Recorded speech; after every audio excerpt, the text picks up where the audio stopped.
Okay. Hi, everybody. Happy Friday. You're watching Honest E, Discussions with Melanie and Kimberly. I'm Kimberly. And I'm Melanie. And Welcome. oh, go ahead. No, just welcome. Welcome. Before we get started, we wanted to give a couple of quick shout outs to some of our biggest fans out there. Hey to Barry Turner and to Diana and Kimberly, the other Kimberly B. Kathy and Alan. Anybody else you want to say hi to, Kimberly? I just want to say thanks. I really appreciate people actually watching. I know Sean Ford gave a really long post the other day that was right spot on. So Thank you for that. The emails have been coming in, which has been really nice to see. I'm glad that people are watching and listening, and I appreciate you. Like, share, and subscribe if you could be so kind. Yay. Great. Yes, everything she said. So today, there was something that came up in, I think on our discussion last week, and you said that was a really racist thing that people say is, when people say, I'm not racist, I have Black friends. And you said, but that's like the most racist thing you could say. So can you explain to me why that is such a racist thing to say? I'm not going to say it's the most racist thing that you can say, but just to have that qualifier is racist.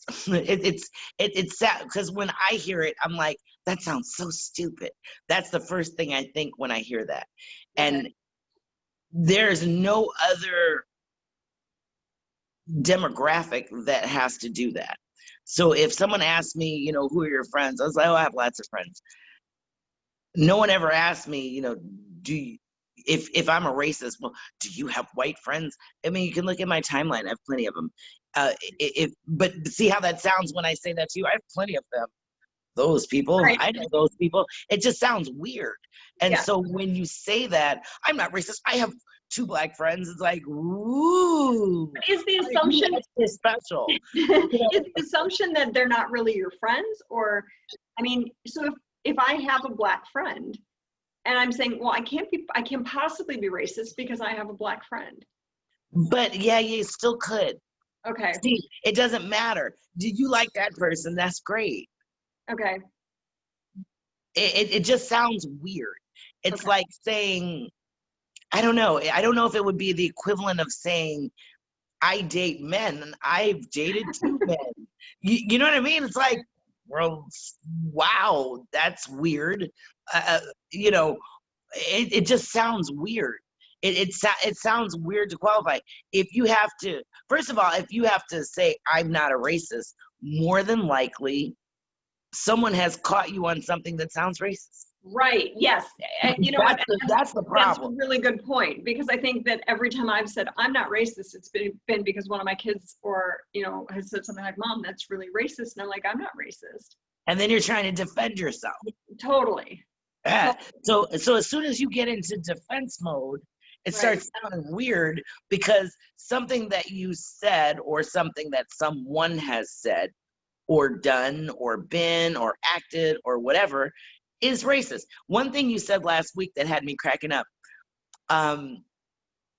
you said, well, I mean, that's not racist, that's just always been acceptable, right? So I want you to do this. Every time you say that's normal, or that's the way it's always been, or that was always acceptable, I want you to switch those words consciously after you say them or before you say them with systemic racism. Yeah. See, and that's what it is.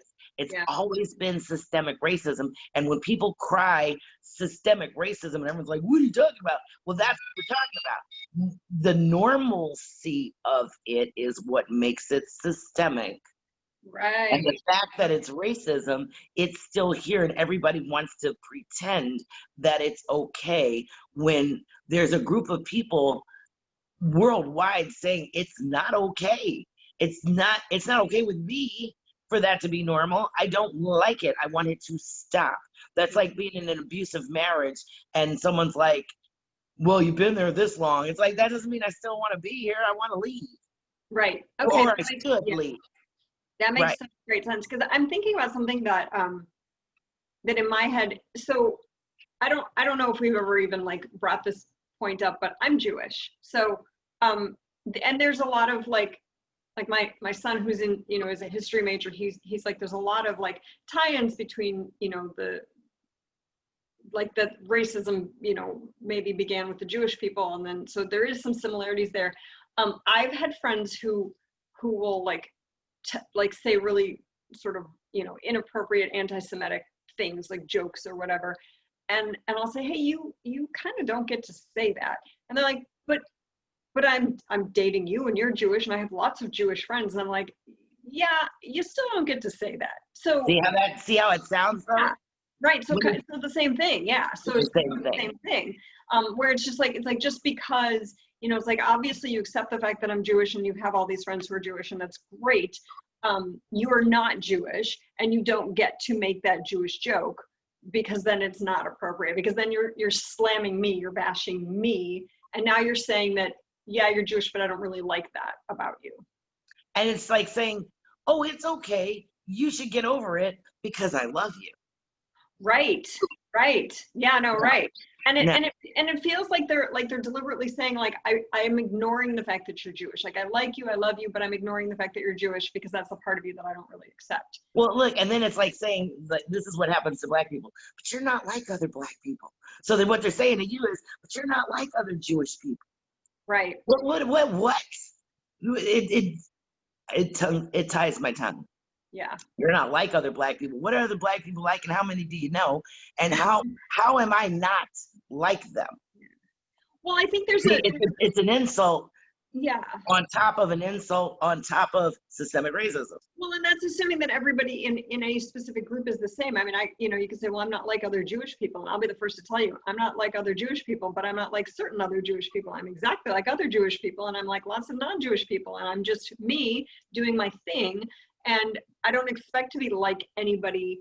You could say the same thing like you just said, like, I'm not like other girls, or I'm not like other single moms, or anything that defines me.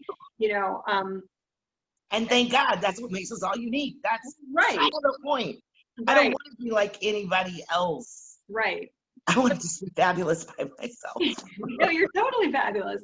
But I think that there's not an expectation, but sort of a what do you call it? Just sort of like an expectation. That's the wrong word, but an assumption that because you are something, you are like, it's like, oh, you're not like the other Black girls I know. Here's what it is, though. Here's the word for that. Prejudice. Yeah. You're prejudging a group of people. Yeah. You're prejudging a group of people, and you expect them all to act a certain way because that's what your prejudice and your prejudging has trained you to believe about a group of individuals. And when somebody comes off of that one little bit, then you get to say, oh, wow, you're not like them that I think of and that I know of. You're different, and I can accept you regardless of the fact that you happen to be Jewish or you happen to be Black. Oh, that's just your defect. It's not a defect. And so we can say that it's fair enough to say that maybe you're not like all Black girls, but all Black girls aren't like you either. I'm not like all Jewish girls, and all Jewish girls aren't like me, because I'm me. I'm just doing. And I'm not like all white girls either, well, or Hispanic girls, or Middle Eastern girls, or Asian girls. I'm not like a lot of girls. I'm not like both my sisters, and we grew up in the same house. And that's my point. Is that it's just a judgment about what they expect you to be, or me to be, or somebody to be, because of this. That's prejudice. That's prejudging someone. Yeah, because of this. Racist is a whole nother issue. Yeah. So when people like to confuse the two and say racist and prejudice are the same things. No, everybody prejudges people. Okay. I mean, that's just the way people are. We are judgmental people. Yeah. The world, maybe Mother Teresa wasn't, I don't know. There goes that dog. But sorry, he's a little broken. But we prejudge, and that's not to say it's a good thing, but when you see a big man who's over 6 feet tall, you kind of expect him to have a deep voice. So if he Right. comes out with a high voice, you've prejudged that he has a deep voice. But when his voice comes out high and squeaky, you're like, huh, what? That Right. wasn't what I expected, because we all have expectations. Right. So prejudging is an expectation. And that's where prejudice comes in. And that's where prejudice comes in. I mean, an expectation is a prejudgment. You can Right. prejudge your experience going to Great America and think it's going to be fantastic. And when you get Right. there, you're sick on the ride. It's like, oh, wait, that's not what I expected, but that I prejudged it to be a fabulous experience. Right. So the prejudice part is interesting, but it isn't as much the problem as the racism. Because that's when you say, I'm not going to like X, Y, and Z because I said so, Okay. based off what I've prejudged. So if you say, okay, so if saying that well, I have Black friends, therefore I'm not. So at what point because I think we talked about this like a while ago, that maybe there's like this inherent racism, and I think maybe you even talked about this off camera one time about how like even Black people can be racist. Like, so at what point can we go, okay, I'm cured, I'm not racist anymore? I mean, for lack of a better, like, what does it take? What does it take to make somebody inherently not racist because of, like we were raised and brought up to do certain things and believe certain things, and like you said before, like just because it was acceptable doesn't make it okay. So I understand that now. And at what point can you say, like, or is it kind of like, an alcoholic, once an alcoholic, always an alcoholic, even if you don't drink? I mean, where do you get to the point where you say, like, it's enough to say, I don't like racism, but to become anti-racist is what they're saying that we need to do. And so how do we get to the point where you can say, this is my friend Melanie and she's not racist? You know what I mean? But see, we're doing the rehab right now. Okay. Right? So right. you might be the alcoholic, but you got to go through rehab. And right. in rehab, you're learning. I got to go to another room. You're learning and you're experiencing. I think he shut up. We're learning and we're experiencing, like, quelle est la différence? Okay, here comes the difference. Let's go through the rehab and find out if the rehab works first. Okay. It's like if someone goes to prison, hopefully you get reformed. That's kind of the point, even though it's not set up for that, and that's a whole nother show we could actually talk about. Yeah. But it initially was to reform the person, like rehab, and make them come out not a criminal anymore. And that's not what's happening in America anymore, because there's a whole nother video about the pipeline prison. So videos to do. Yeah, I mean, I think that's the thing is, I feel like, I feel like this is like very, it's so, like, I feel like I'm learning so much. Like, that one of the things that I've said about, like, this, the 6 months under this pandemic, I'm like, I've learned more in 6 months than I probably learned in the past number of years. I won't say how old I am. But, I feel like I've learned a lot, and I feel like these conversations that I have with you and, that I have with my kids, and I'm learning so much, I'm reading so much, I'm watching so much, and I feel like I will emerge from this situation a very different person than I came in. But isn't it funny how God shut the whole world down? Yeah. And all this stuff, now you have time to think about it. Before you didn't, because you were so busy, as we all were, running to work, getting the work done, making the money, getting one step ahead, doing this, doing that. Now it's like, oh, wait a minute, the world's closed. Wait, no one's having any fun right now. And not only is the world closed, but the world is in trouble. The world is in a lot of trouble. And suddenly, right. And what brings us together more than our differences is the struggles that we all face on a daily basis. Will I be alive tomorrow? Will my kids eat? Right. Will they have a roof over their head? There's more similarities. I heard, I'm stealing Kamala Harris's line that I heard her say on one of her commercials, but it's true. There's more things that bring us together than separate us. And unfortunately, right now, it seems like the administration in power Power. Yeah. right. Oh God, is vote, vote, vote. Vote. Please vote out. Vote out. Don't just vote. Vote out. But it seems like what is being put out there now is more of a let's get America great again. First of all, for who and for what and to win.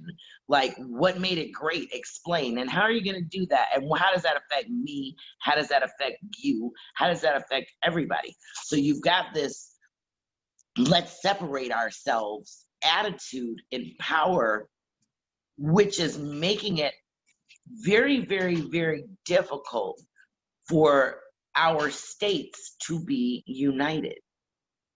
We're supposed to be a melting pot. Yeah, You know, it sucks how America started in the first place. I mean, you can go back and say how this land is none of ours in the first place. And the fact that Native Americans were forced to not only give up their land, then allowed to govern themselves. I mean, the ridiculousness of America goes way back to the beginning. So there's a lot of stuff wrong with us right. from the very beginning. So first you had the Native Americans, then you had Black people, and then, you know, in the 40s in Germany, then the Holocaust. But there's been violence. And now suddenly it's in our front door. Like now suddenly it's in my lap going, it's not, like I'm finally seeing No, it. it's in your lap now. It's in my lap, right? Okay, so It's always been in my lap. That's okay, so yeah. that's the thing is like suddenly it's in my lap, it's on my front door, and suddenly I'm seeing that this is not your problem, this is our problem. And I think that you and I talked about that maybe a month and a half ago about how I was asking you if it was okay for me to care and okay for me to be upset and okay for me to want to make changes. And then I, on my own, kind of came to the conclusion that no, it's not okay. It's my responsibility to do right. things. You gotta care. I have to care. Yeah. And I have to be just as upset by, you know, someone's kid getting shot or, you know, some injustice that I see. Like I have to care about that as much as I care for any human, because this is humans, this is human beings being, you know, treated improperly. And I don't, it can't matter what the human looks like or what the human's background is or what the human did. It's a human being. And I feel like it's, you know, it's not okay. It's my responsibility to be here. Right? Like my son said, it doesn't matter what he did. It doesn't matter what any of them did. They're not to be shot in the street. That's what our law is for. And our law says like, well, innocent until proven guilty.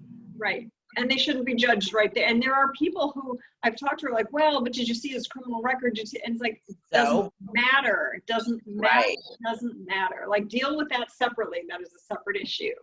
Right. Right. And if you look at anybody's background, everybody's background's got something that you're not proud of.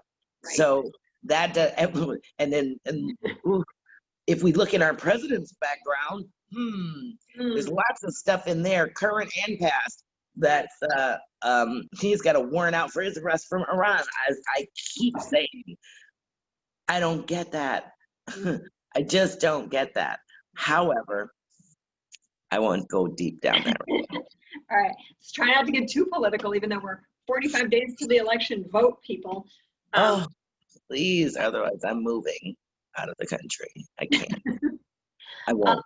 Okay, well, I think you've answered my question. Yeah. So it's because it sounds ridiculous, if nothing else. And if you have to prove it, you need to figure out what it is you did for someone to ask you that in the first place. So if someone asks you, are you a racist? You're like, I'm not a racist. Like, wait, what did I just say that made me sound like one? Right. Because people don't just walk up to you and say, hey, Melanie, how you doing? Are you a racist? Right. You know, because people don't ask me that. Hey, Kim, are you a racist? And no, I've not heard that as a question. What's your name? Well, I've never heard it as a question either, but definitely, you know, you hear somebody saying something, it's like, oh, well, that comment makes you sound very racist. And whether you consider yourself racist or not, you've made a comment that is racist, and perhaps that's time for some inner reflection. It's time for that rehab. Time for the rehab. Time for the rehab. And it's Time okay. for the rehab.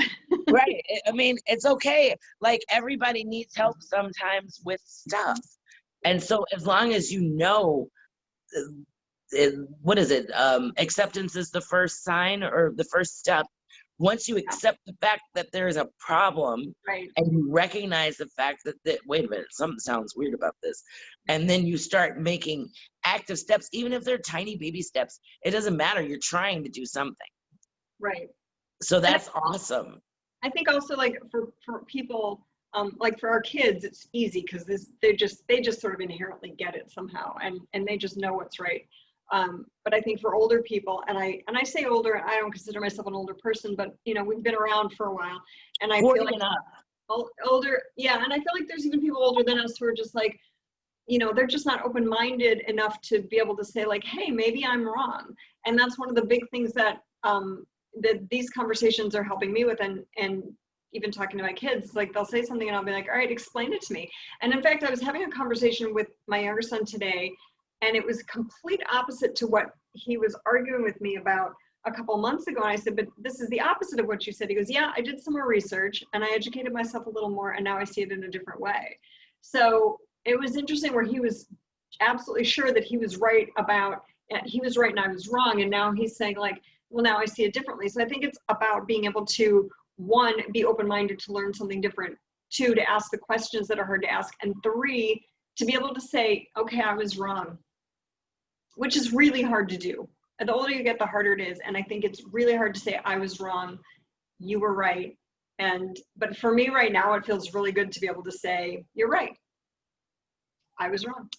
Thanks for helping me. Like Oprah used to say, it's an aha moment. It's like, ooh, Yeah, I exactly. see. You know, and that's, I mean, as a teacher, that's what I look for in my students. Did you have an aha moment? As soon as they go, oh, I'm like, I got you. Finally, now you get it. Yeah. And that's important. Yeah, the aha moment. I miss Oprah. There's stuff I'm learning through the conversations, because last week I didn't understand the difference between someone saying privileged and white privilege. Right, but you're like, how's that different? But you know, I'm thinking that's not different. It's the same thing. But privileged with an ED on the end. Oh, okay, I get that. Right, and you're the one who figured it out. So sometimes it's just a matter of talking out loud. Yeah. So thanks for talking to me today. Thanks for listening. Thanks for asking. Thanks for talking. Thanks for enlightening me as well. Have an awesome week. Everybody, thanks for tuning in. Please like, share, subscribe, have conversations with your children, have conversation with your friends, have conversations with your family, because that's where most of this starts. Yeah. Thank you, Kimberly. Thanks, everyone. Have a good week. Bye.